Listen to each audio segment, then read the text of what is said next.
September 9న విద్యుత్ contract కార్మికులు విజయవాడకు తరలి రావాలని ఏఐటీయూసీ రాష్ట్ర వర్కింగ్ ప్రెసిడెంట్ బాలకాశి పిలుపునిచ్చారు.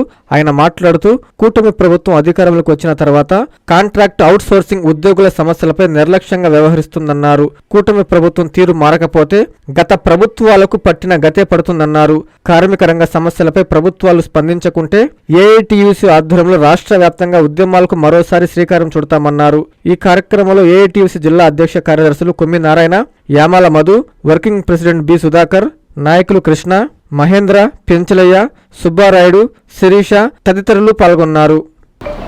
ఎం Balakasi, AITUC state working president. కూటమి ప్రభుత్వం అధికారంలోకి వచ్చి దాదాపు 2.5 సంవత్సరాలు అవుతుంది. 2.5 సంవత్సరాలు అవుతున్నప్పటికీ ఈ రాష్ట్రంలో ఉన్నటువంటి కాంట్రాక్ట్ అవుట్సోర్సింగ్ ఉద్యోగులకు సంబంధించి కానీ, స్కీమ్లలో పనిచేసినటువంటి గౌరవ వేతనాలతో పనిచేసినటువంటి చిన్న వేతన జీవులకు సంబంధించి కానీ, లేదా ప్రభుత్వ ఉద్యోగులకు సంబంధించి కూడా ఇప్పటి వరకు ఎటువంటి నిర్ణయం రాష్ట్ర ప్రభుత్వం చేయలేదు.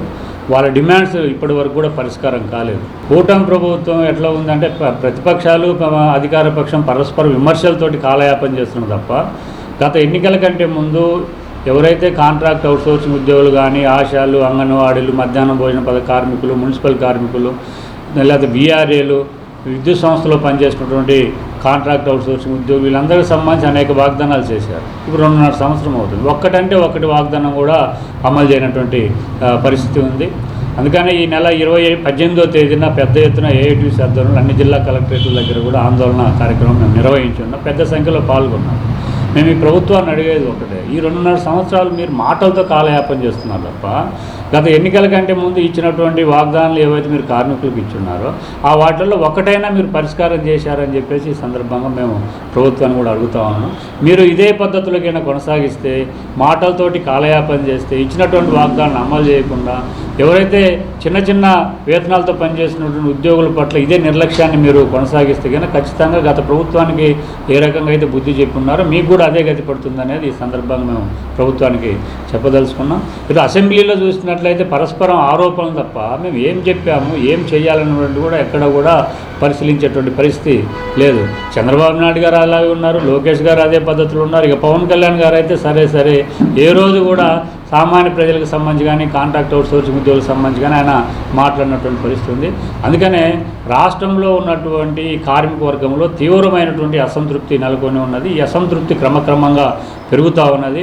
ఈ పెరుగుతున్నటువంటి అసంతృప్తి ప్రభుత్వానికి నష్టం చేయకంటే ముందే మేలుకొని వాళ్ళ డిమాండ్స్ అన్నీ కూడా నెరవేర్చాలని చెప్పేసి ఏఐటీయూసీ ఈ సందర్భంగా మేము డిమాండ్ చేస్తాము. అదేవిధంగా ఈ రాష్ట్రంలో అత్యంత కీలకమైనటువంటి రంగం విద్యుత్ రంగం. ఈ రంగంలో పనిచేస్తున్నటువంటి దాదాపు 30,000 మంది అవుట్సోర్సింగ్ ఉద్యోగులు ఉన్నారు. వీళ్ళందరికీ ఎన్నికల కంటే ముందు లోకేష్ గారు హామీ ఇచ్చారు, చంద్రబాబు నాయుడు గారు హామీ ఇచ్చారు. మేము 2-3 సందర్భాల్లో కలిస్తే పవన్ కళ్యాణ్ గారు కూడా మా ప్రభుత్వం వస్తే ఖచ్చితంగా న్యాయం చేస్తామని. 2.5 సంవత్సరాల్లో పవన్ కళ్యాణ్ గారు అపాయింట్మెంట్ మాకు దొరకనటువంటి పరిస్థితి ఉంది. ఇప్పుడు ఎన్నిసార్లు మంత్రుల దగ్గరికి పోయినా, అధికారుల దగ్గరికి పోయినా మేము చేస్తామనేటువంటి పద్ధతుల్లో మాటలు చెప్తా ఉన్నాం తప్ప ఇప్పటివరకు ఆచరణలో నోచుకోవడం పరిస్థితి ఉంది. అందుకనే విద్యుత్ సంస్థలో పనిచేసేటువంటి కాంట్రాక్ట్ అవుట్సోర్సింగ్ ఉద్యోగులందరూ కూడా సెప్టెంబర్ 9వ తేదీన చలో విజయవాడ కార్యక్రమానికి పిలుపునిచ్చి ఉన్నారు. ఆ సెప్టెంబర్ 9న వేల మందితో విజయవాడ నగరంలో పెద్ద ఎత్తున ఆందోళన చేయబోతా ఉన్నారు. మీకు ఈ రాష్ట్ర ప్రజలు 5 ఏళ్ళ ఆయుష్ ఇచ్చారు. ఇందులో 2.5 సంవత్సరం అయిపోయింది. ఇక మీకున్న ఆయుష్ 2.5 సంవత్సరాలు మాత్రమే. ఈ 2.5 సంవత్సరాలు అయినా కూడా మీరు ఒళ్ళు దగ్గర పెట్టుకొని ఈ వేతన జీవులు ఎవరైతే ఇబ్బందులు పడుతూ ఉన్నారో, ఎవరైతే సుదీర్ఘకాలంగా సమస్యలు పరిష్కారం కాకుండా ఆందోళన చెందుతూ ఉన్నారో వాళ్ళ యొక్క సమస్యల పరిష్కారం చేస్తే మీ ఆయుష్ పెరుగుతుంది.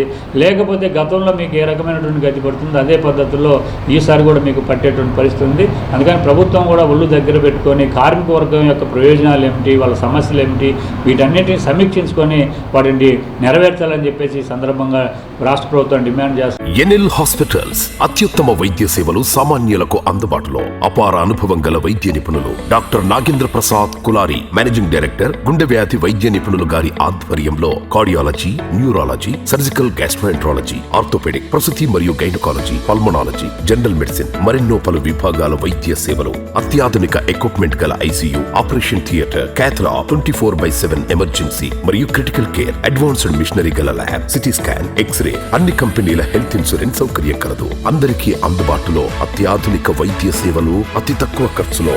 ఎన్ఎల్ హాస్పిటల్స్, PVR కళ్యాణ మండపం ఎదురుగా, అన్నమయ్య సర్కిల్ దగ్గర, మాగుంట లేఅవుట్, నెల్లూరు.